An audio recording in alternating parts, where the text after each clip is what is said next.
లో RSS chief Mohan Bhagwat America పర్యటన గురించి మనం మాట్లాడుతున్నాం. RSS chief Mohan Bhagwat America పర్యటనకు సంబంధించి అక్కడ అధికారులు ఆ పర్యటనకు ఆంక్షలు విధించారు. కేఏ పాల్ ఇటు ఆర్ఎస్ఎస్ చీఫ్కు మద్దతు తెలిపారు. ప్రజాస్వామ్యంలో ఎవరైనా ఎక్కడైనా పర్యటించవచ్చు. అసలు ఆర్ఎస్ఎస్ చీఫ్ అమెరికా పర్యటనకు ఎందుకు వెళ్లారు అంటే ఆర్ఎస్ఎస్ శతాబ్ది ఉత్సవాలు జరుగుతున్నాయి. ఆ శతాబ్ది ఉత్సవాల గ్లోబల్ అవుట్ రీచ్ కార్యక్రమంలో భాగంగా Mohan Bhagwat America, Canada, Britain దేశాల్లో పర్యటిస్తున్నారు. అక్కడెక్కడా రాని ఆంక్షలు అమెరికాలో వస్తున్నాయి. న్యూయార్క్లోని ప్రసిద్ధ స్క్వేర్ గార్డెన్స్లో ఆగస్టు 29న యూనివర్సల్ వన్నెస్ కార్యక్రమం జరగనుంది. ఈ కార్యక్రమానికి మోహన్ భగవత్ హాజరు కాబోతున్నారు. ఆ అంశంపైనే ఇప్పుడు వివాదం రాజుకుంది. అమెరికాకు చెందిన అంతర్జాతీయ మత స్వేచ్ఛా కమిషన్ మోహన్ భగవత్ వీసాను రద్దు చేయాలని డిమాండ్ చేసింది. అంతకుముందు ట్రంప్ సర్కార్ను కూడా కోరింది. ఆర్ఎస్ఎస్ నాయకులపై ఆంక్షలు విధించాలని డిమాండ్ చేస్తున్నారు. ఎందుకు ఆర్ఎస్ఎస్పై ఆంక్షలు విధించాలి, ఆ నాయకులపై ఆంక్షలు విధించాలి అంటే ప్రజాస్వామ్యంలో ఆర్ఎస్ఎస్ సిద్ధాంతాలకు ఎక్కడా కూడా అవి ప్రజాస్వామ్య స్ఫూర్తికి అనుగుణంగా లేవు కాబట్టే మోహన్ భగవత్ ఈవెంట్ను రద్దు చేయాలనేది న్యూయార్క్ మేయర్ మామ్దాని చెప్తున్న మాట. ఆయన ఆందోళన కూడా వ్యక్తం చేశారు. ఆర్ఎస్ఎస్ భావజాల్యం ప్రజాస్వామ్య విలువలకు విరుద్ధమంటూ ఆయన వ్యాఖ్యలు చేశారు. ఇక కేఏ పాల్ అయితే ఆయన వ్యాఖ్యలపై తీవ్ర ఆగ్రహం వ్యక్తం చేశారు. సపోర్ట్గా నిలిచారు ఇటు ఆర్ఎస్ఎస్ చీఫ్కి. ప్రజాస్వామ్యంలో అందరికీ ఒకే న్యాయం ఉంటుంది. ఆర్ఎస్ఎస్ టూర్ను ఎందుకు మామ్దాని వ్యతిరేకిస్తున్నారు? ఇది ప్రజాస్వామ్య నిరసన, రాజకీయ వివక్ష. ఈ అంశంపైనే మాట్లాడదాం. ఈ అంశంపై మాట్లాడేందుకు మిఠా పార్థసారథి గారు మనతో పాటు ఉన్నారు. సార్ నమస్కారం.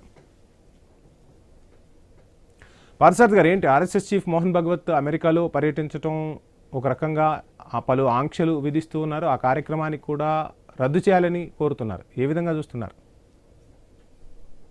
ఇంతకంటే వాళ్ళకు ఒక భయం అనేటువంటిది ఉంది. ఆర్ఎస్ఎస్ అనేటువంటిది బలపడినా, భారతీయ జనతా పార్టీ అనేది బలపడినా, భారతదేశం బలపడినా కూడా ప్రజలందరికీ కూడా ప్రజాస్వామ్య పద్ధతిలో భారతదేశం అభివృద్ధి చెందినప్పుడు మిగతా దేశాలన్నీ కూడా వణుకుతున్నాయి. కారణం ఏంటంటే భారతదేశంలో యువశక్తి బ్రహ్మాండంగా ఉంది, వైజ్ఞానిక శక్తి బ్రహ్మాండంగా ఉంది. గత కాంగ్రెస్ పాలనలో దాన్ని సరిగ్గా ఉపయోగించుకోని కారణంగా మనకు రావాల్సినటువంటి ఫలాలన్నీ కూడా ఇక్కడ చదువుకున్నటువంటి వ్యక్తులు విదేశాలకు వెళ్ళి అక్కడ ఉండేటువంటి సంస్థల్లో పనిచేసి ఆ సంస్థల ద్వారా అక్కడ అభివృద్ధి చెందడమే కాకుండా ఆ దేశాన్ని కూడా అభివృద్ధి చేశారు. ఇప్పుడు జరుగుతున్నటువంటి 2014 తర్వాత, అప్పుడు వాజ్పేయి గారి హయాంలో కానీ ఇప్పుడు ఉండేటువంటి 2014 తర్వాత జరిగే హయాంలో ఈ దేశంలోని యువతకు, ఈ దేశంలో ఉండేటువంటి పారిశ్రామికవేత్తలకు, ఈ దేశంలో ఉండేటువంటి వైజ్ఞానికవేత్తలకు ప్రతి ఒక్క దానికి కూడా అనేక రకాలైన అవకాశాలు కల్పిస్తూ భారతదేశం మంచలంచలుగా ఎదుగుతోంది.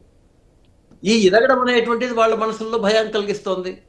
మా శక్తి ఎక్కడ తగ్గిపోతుందో, మాకొచ్చే అవకాశాలు ఎక్కడ తగ్గిపోతాయో, మేమంతా ఆయుధాలు వ్యాపారాలు చేసుకుంటా ఉంటే ఇప్పుడు ఆయుధాలు అసలు దిగుమతి చేసుకోవడం లేదు.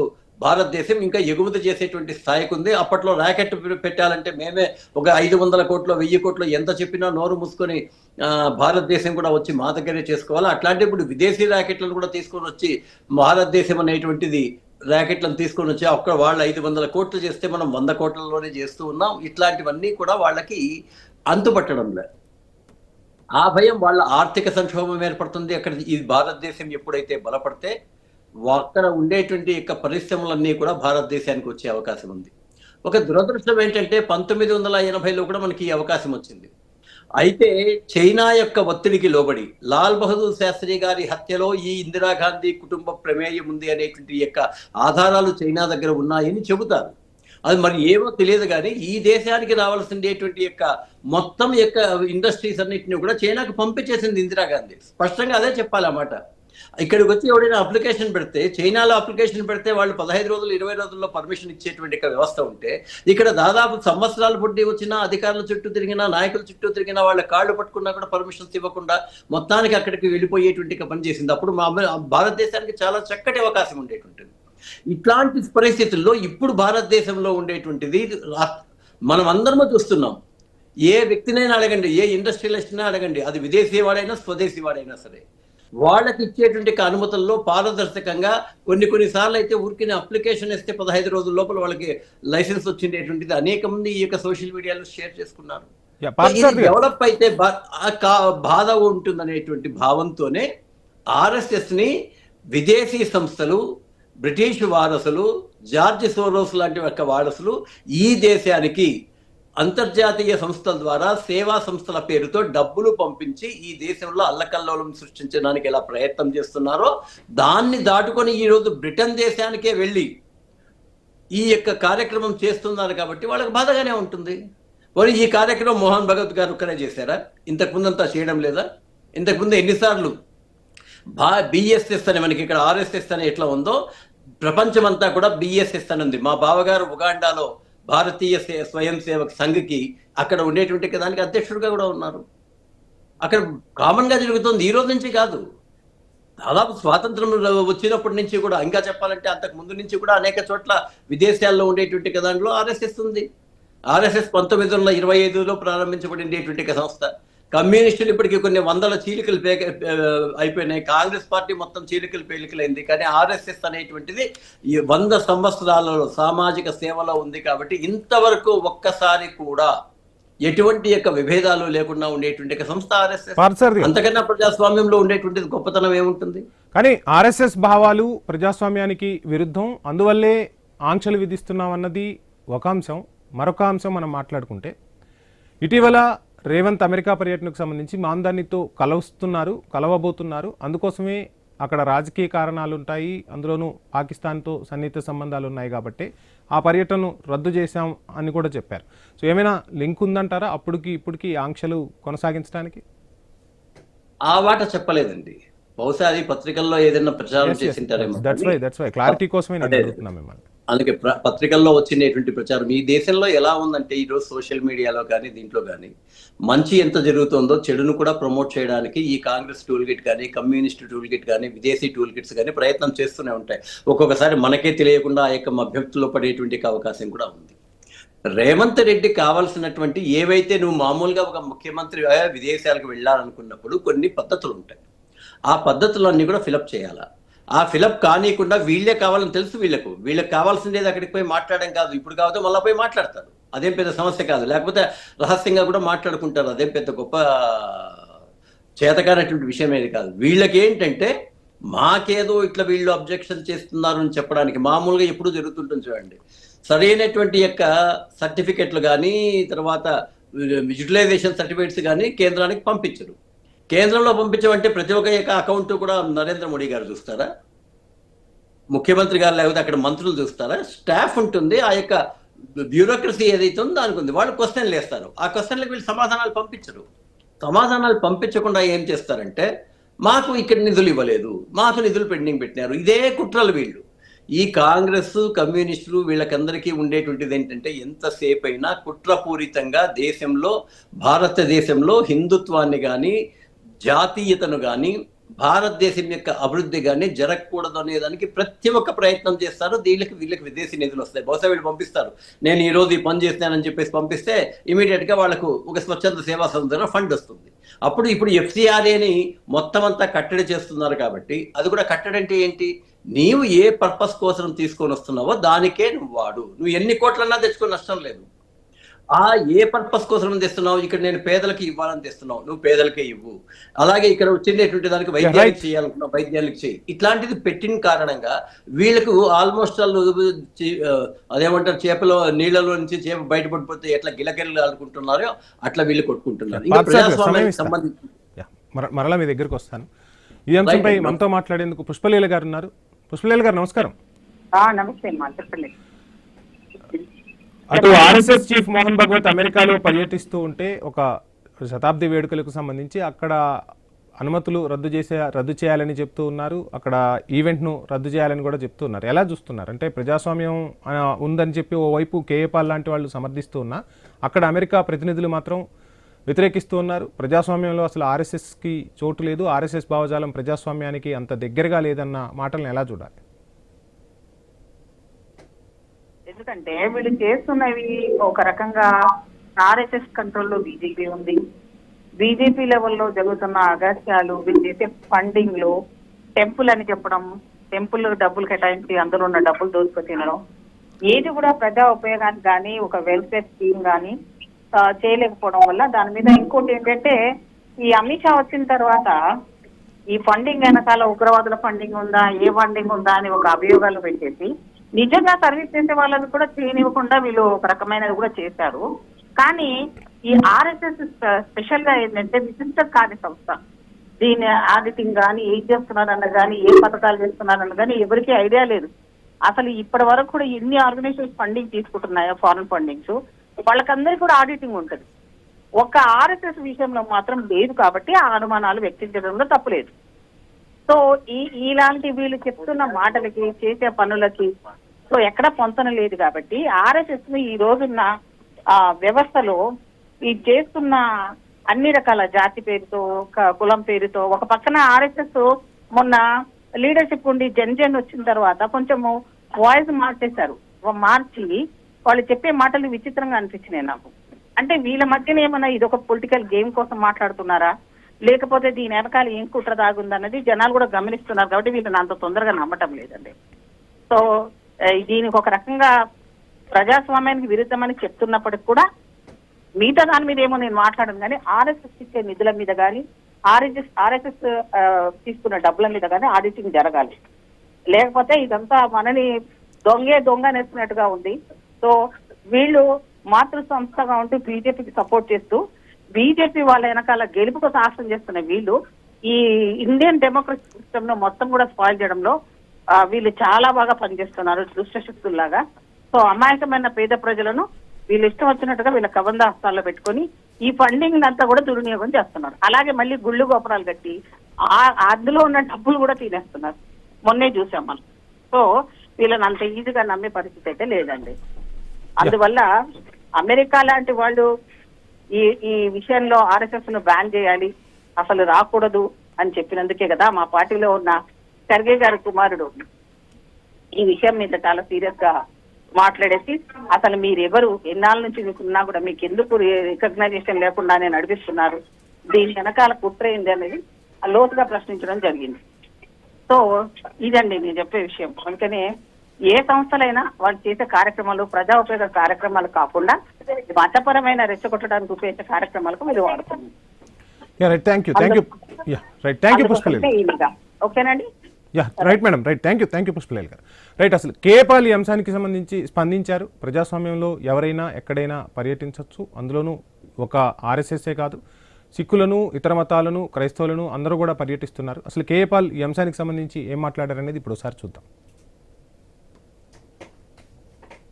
America and the government to ban RSS chief from coming and cancel his visa, just like they did in 2006 Chief Minister Narendra Modi ji. But I supported Narendra Modi ji and cleared him. Those days, same way I said to the most powerful man who called me few days ago, who can stop RSS chief? Dr. Paul, should we stop RSS chief from attending the Madison Square Garden meeting and visiting America? I said no. Welcome him, because we are demanding in India freedom for Christians, Muslims and all others, Hindus and Sikhs. If we stop him from coming to America, how can we demand the freedom? In Manipur, terrible situation happened. Therefore, I told the most powerful man in America, don't stop his visit. Same way I am requesting RSS Chief Bhagwat Ji, when you address Madison Square Garden on August 29, please assure American Christians, world Christians, Indian Christians and all other people of faiths that India is a democratic nation, as you said before. Paul స్పందించారు. పార్థసారథి గారు, Paul స్పందనను కూడా చూసాం. ఆయన క్లియర్గా చెప్తూ ఉన్నారు, ఎవరైనా ఎక్కడైనా పర్యటన చేయవచ్చు, ఎవరికి లేని ఆంక్షలు ఎందుకు అనేది కూడా పాల్ ప్రశ్నిస్తున్నారు. సో ఎలా చూస్తున్నారు కేఏ పాల్ వ్యాఖ్య? చూద్దాం అంటే కేఏ పాల్ గారు చెప్పిండేటువంటిది 100% కరెక్టే. ఆయన చెప్పారు అమెరికాలో అప్పుడు నరేంద్ర మోడీ గారిని అప్పట్లో చేశారు. ఎప్పుడు ఇక్కడ ఉండేటువంటి ఈ కాంగ్రెస్ కమ్యూనిస్టులు వీళ్ళందరూ చేసిండే దుష్ప్రచారానికి కారణంగానే అక్కడ ఉండేటువంటి వాళ్ళు మొదట నరేంద్ర మోడీ గారికి కూడా పర్మిషన్కి ఇవ్వలే. ఏమైంది తర్వాత? ఈరోజు నరేంద్ర మోడీ గారికి రెడ్ కార్పెట్ వేసి గౌలించుకొని సన్మానాలు చేసి చేస్తున్నారు. ఇప్పుడు కూడా జరగబోయేది అంతే. ఇప్పుడు ట్రంప్ ఇంకేం కాదు. అదే చెప్తున్నాను, వాళ్ళు చేయక తప్పదు. ఎందుకంటే ఎప్పుడైతే మారల్ గా ఉన్నటువంటి వాళ్ళు ఇక్కడ ఉన్నారో ఆ మారల్ అనేది త్వరలోనే బయటపడుతుంది. ఇంకా పుష్పలీల గారికి ఆమె తెలుగుదేశంలో ఉన్నప్పుడు మాతో ఉన్నప్పుడు నిజంగా చాలా మంచిగా కనపడింది, కానీ కాంగ్రెస్ లేక మారిపోతే అంత నీచంగా ఎట్లా తయారైపోతుందో నాకైతే అర్థం కావడం లేదు. అదే పదమే వాడుతున్నా. ఎందుకంటే ఆర్ఎస్ఎస్ అనే దానికి విదేశీ నిధులు కాదు కదా, స్వదేశీ నిధులు కూడా ఎక్కడ కూడా తీసుకోరు. ఫస్ట్ ఆఫ్ ఆల్ ఇది నేను ఆర్ఎస్ఎస్ లో ప్రచారంగా పనిచేశాను. ఆర్ఎస్ఎస్ కి ప్రతి సంవత్సరము గురుదక్షిణ అనేటువంటి ఒకే ఒక సంవత్సరానికి ఒక్కసారి మాత్రమే కార్యక్రమం ఉంటుంది. ఆ గురువు దక్షిణ అంటే ఈ మిగతా వాళ్ళు పెట్టుకున్నట్లుగా వ్యక్తులకు కాదు అక్కడ గురువు. అక్కడ కాషాయ ధ్వజం అనేటువంటిదే గురువు. త్యాగానికి చిహ్నమైన కాషాయ ధ్వజం ఏదైతే ఉందో అదే గురువు. స్వయం సేవకులు ఎవరైతే ఆర్ఎస్ఎస్ శాఖకు వస్తారో వాళ్ళందరూ కూడా తమకు తోచిండేటువంటిది ఈ సంవత్సరానికి కావాల్సిండేటువంటి నిధులు మాత్రమే అక్కడ సేకరించబడతాయి. అది స్వచ్ఛందంగా ఇస్తారు, ఎవరు కూడా కాదు. ఆ వచ్చిండేటువంటి నిధులను కూడా మొత్తం అంతా అప్పటికప్పుడే సంఘంలో ఎవరైతే ఉన్నారో వాళ్ళందరూ కలిసి కూర్చొని దానికి అమౌంట్ అంతా లెక్క వేసేసి ఎవరెవరు ఇచ్చినా అనేది పంపించేసేసి సంస్థకు పంపిస్తారు. ఆర్ఎస్ఎస్ ఎందుకు ఈ రోజు వరకు కూడా విడిపోవడం లేదు అంటే ముఖ్యంగా ధనానికి సంబంధించింది ఇక్కడ అపేక్ష అనేటువంటిది ఎక్కడ కూడా ఉండదు. ఆర్ఎస్ఎస్ ప్రచారకులు మహా అయితే నెలకు ఖర్చు పెడితే వాళ్ళకు 1000 రూపాయలు 2000 రూపాయల కంటే ఈ రోజు కూడా ఖర్చులు ఎక్కువ వాళ్ళకి అయితే బస్ ఛార్జీలు అయితే. ఎందుకంటే ఆర్ఎస్ఎస్ ప్రచారకులు అందరూ కూడా కేవలం ఆర్ఎస్ఎస్ కార్యకర్తల ఇండ్లలోనే భోంచేస్తారు. చాలా స్వయం సేవకులందరూ కూడా ప్రచారక్ మా ఇంటికి వస్తే చాలు అని ఆనందంగా భావిస్తారు. ఆయనకి ఏం ఖర్చులు ఉంటాయండి? మాక్సిమం ప్రచారకగా ఉండేటువంటి వాళ్ళు ఎంత గొప్ప వాళ్ళైనా వాళ్ళకు 4 డ్రెస్సులు ఉంటాయి తప్ప అంతకుమించి వాళ్ళ ఆస్తి అనేటువంటిది ఎక్కడా కూడా ఉండదు. ఇట్లాంటి వాళ్ళని విమర్శించేటువంటి నీచమైన స్థాయికి దిగజారాలన్నా రాజకీయాల్లో మారినంత మాత్రాన, కాంగ్రెస్ పార్టీలో ఉన్నంత మాత్రాన మనసుకు ఆత్మకు విలువ ఉండాల్సినటువంటి పని లేదా పుష్పలీల గారు? ఆర్ఎస్ఎస్ కు అందుకే ఆర్ఎస్ఎస్ అనేటువంటి కదా చాలా ఉంది. ఫర్ ఎగ్జాంపుల్ మీ యొక్క సంస్థలోకి వెళ్ళాలన్నా కూడా మీ యొక్క కింద ఉండేటువంటి సెక్యూరిటీ పర్మిషన్ ఏదో తీసుకొని పోవాలి. ఆర్ఎస్ఎస్ శాఖ అనేకి వెళ్ళడానికి దెర్ ఇస్ నో పర్మిషన్. ఎవరైనా రావచ్చు, మీరు రండి, పుష్పలీల గారు మీరు రండి, లేకపోతే రేవంత్ రెడ్డి గారు ఆయన కూడా రానివ్వండి, ఎవరైనా రానివ్వండి, ముస్లిం అయినా రానివ్వండి, క్రైస్తవుడైనా రానివ్వండి, అక్కడికి వచ్చేసేసి శాఖలో పాల్గొనండి. మీరు ఎప్పుడైతే పాల్గొంటారో అక్కడ ఏమేమి చెప్తున్నారో మీకు తెలుస్తుంది. తప్పుడు సమాచారాలు, జార్జి సోరోస్ బూట్లు నాకేటువంటి ఈ యొక్క వెధవ మనస్తత్వం ఏదైతే ఉందో అది ఈ దేశంలో ఉన్నటువంటి యొక్క కాంగ్రెస్, కమ్యూనిస్టు, కుహనా లౌకికవాదులకు పోవాలి. Yes, it is a open challenge. ఏ ఆర్ఎస్ఎస్ శాఖలోకి మీరు వెళ్ళాలనుకున్నా కానీ ఎవరైనా అడ్డం చెప్పింటే ఒక్క సంఘటన చూపించమనండి. ఇంకోటి కూడా మీకు చెప్తాను నేను. ఈ సంవత్సరంలో గురుదక్షిణ రోజు 1 కోటి రూపాయలు వచ్చింది అనుకోండి, 1 కోటి రూపాయలు కూడా ఆ సంవత్సరమే ఖర్చు పెట్టేస్తారు. మళ్ళీ శాఖలో బ్యాంక్ బ్యాలెన్స్ అనేటువంటిదే ఉండదు. నెక్స్ట్ మళ్ళా గురుదక్షిణ వస్తే అది ఆ సంవత్సరానికి ఖర్చు పెట్టేస్తారు. ఇక్కడ నిధులకు సంబంధించి కాదు, పర్యటనే అడ్డుకుంటున్నారు. అసలు కారణం పర్యటన అంటే ఆమె అనింది కదా నిధులు అన్ని సేకరిస్తోంది అని, దానికని చెప్పేసి ఆమెకు సమాధానం చెప్పాలి. ఇక పర్యటనకు సంబంధించి వివేకానంద లాంటి మహా వ్యక్తి అక్కడికి వెళ్ళినప్పుడే ఆయనకు లాస్ట్ రోజు వరకు అవకాశం ఇచ్చి లాస్ట్ లో కేవలం మీకు 3 నిమిషాలు మాత్రమే అవకాశం ఇస్తామన్నారు. కానీ ఎప్పుడైతే ఆ 3 నిమిషాలు దాదాపుగా 1 గంట పాటు జరిగింది, ప్రపంచమంతా కూడా హిందూ సనాతన ధర్మ సాంప్రదాయానికి దాసోహం అయ్యింది. కాబట్టే వివేకానందకు సపోర్ట్ గా మొత్తం అంతా అక్కడ ఉండేటువంటి యొక్క మేధావులు, విజ్ఞులు, అనేక రకాలైనటువంటి ఆధ్యాత్మికవేత్తలు వచ్చి ఇట్లాంటి మహత్వం ఉన్నటువంటి యొక్క భారతదేశాన్ని బానిస దేశంగా పెట్టుకుంటారా, వెంటనే మీరు భారతదేశాన్ని మీరు వదలరండి అని చెప్పేసి అక్కడ ఉండే బ్రిటిష్ వాళ్ళకు కూడా చెప్పేటువంటి స్థాయిలో ఉంది. ఇప్పుడు కూడా అంతే. మోహన్ భగవత్ గారు వచ్చినప్పుడు వాళ్ళు మాట్లాడేటువంటి మాటల్లో ఏదైనా పొరపాటు ఉంటే, వారు ఇచ్చే సందేశంలో ఏదైనా పొరపాటు ఉంటే తప్పనిసరిగా దానికి తగినట్లుగా చర్యలు తీసుకోవాలి. ఏం మాట్లాడతారు? ప్రపంచమంతా బాగుండాలనుకుంటారు, విశ్వత్వ ఆర్యమయం అని చెప్పేసి అనుకుంటారు. ఆర్యుడు అంటే ఎవడు? శ్రేష్ఠుడు. ప్రతి ఒక్కడు, దాంట్లో ముస్లిము, క్రైస్తవుడు, నాస్తికుడు, ప్రతి ఒక్కడు కూడా బాగుండాలని కోరుకుంటారు. సర్వే జనా సుఖినో భవంతు అని కోరుకుంటారు. ఇంతకు మించి ఏముందండి అక్కడ? ఆర్ఎస్ఎస్ లో ఏముంటుంది ఇంకా? అరే మీరు వచ్చి చూడండి, మీరు ఖచ్చితంగా నేను చెప్తున్నా, మనిషి అన్నవాడు, మనసు ఉన్నటువంటి వాడు, సిగ్గు, శరము, నీతి, నిజాయితీ ఉండేటువంటి వాడు ఆర్ఎస్ఎస్ శాఖలో 10 రోజులు కాకపోతే 1 నెల రోజులు పాల్గొంటే వాడు ఖచ్చితంగా ఆర్ఎస్ఎస్ స్వయం సేవకు అవుతాడు. ఎందుకంటే దాంట్లో విద్వేషం అనేది లేదు. ఈ దేశం బాగుండాలి, ఈ దేశం. ఆర్ఎస్ఎస్ విలువలు ప్రజాస్వామ్యానికే విరుద్ధం అంటున్నారుగా. ఎలా, ఏ పద్ధతిలో? కేవలం ఈ యొక్క నేరేటివ్ లాగా గోబెల్స్ ప్రచారం, వీళ్ళందరూ గోబెల్స్ వారసులు, జార్జ్ సోరోస్ వారసులు, రాహుల్ వారసులు, కమ్యూనిస్టు వారసులే కదా. వీళ్ళకి తెలిసిందేదంతా ఒకటే పదాన్ని పదే పదే చెప్పి ఇప్పుడు ఈవీఎంల మీద చెప్పారు. ఈ రోజు కూడా ఈవీఎంలే మాట్లాడతారు. చెప్పుతో కొట్టినట్లుగా ఆ యొక్క ఎలక్షన్ కమిషన్, అరే వెధవల్లారా, యోగ్యత ఉంటే, మీకు దమ్ము ఉంటే మీరు విదేశాల నుంచి నిపుణులైనా పిలుచుకొని రండి అని 3 రోజులు ఈవీఎంలు అక్కడ పెట్టారు. ఒకడైనా వచ్చాడా వీడు? రైట్. కాబట్టి వీళ్ళంతా కూడా కుట్రపూరితంగా చేస్తున్నారు. వీళ్ళందరూ పురుగులు పడి చేస్తారేమో అని చెప్పేసి నాకు తెలుసు. హిందూ ధర్మశాస్త్రంలో ప్రకారం వీళ్ళకి పాపాలు తగులుతాయి. ఈ పాపాలు వాళ్ళ కుటుంబాలకి తగలకుండా నేను వాళ్ళని భగవంతుని ప్రార్థిస్తున్నాను. ఎందుకంటే ఈ పాపాలు చేసే వ్యక్తులకు మాత్రమే శిక్షలు పడాలి తప్ప వీళ్ళ కారణంగా వాళ్ళ కుటుంబాలు మాత్రం ఎలాంటి పరిస్థితుల్లో కూడా బాగుండాలి అని కోరుకుంటున్నాను. Right sir, thank you sir, thank you so much question అవర్లో పార్టిసిపేట్ చేసినందుకు. మొత్తంగా ఆర్ఎస్ఎస్ టూర్పై రగడైతే కొనసాగుతుంది. ఈ టూర్ను ఖచ్చితంగా క్యాన్సిల్ చేయాలని కోరుతున్నారు. ఏం జరగబోతుంది ఏంటి అనేది మాత్రం వేచి చూద్దాం. ఇది వాళ్ళ క్వశ్చన్ అవర్.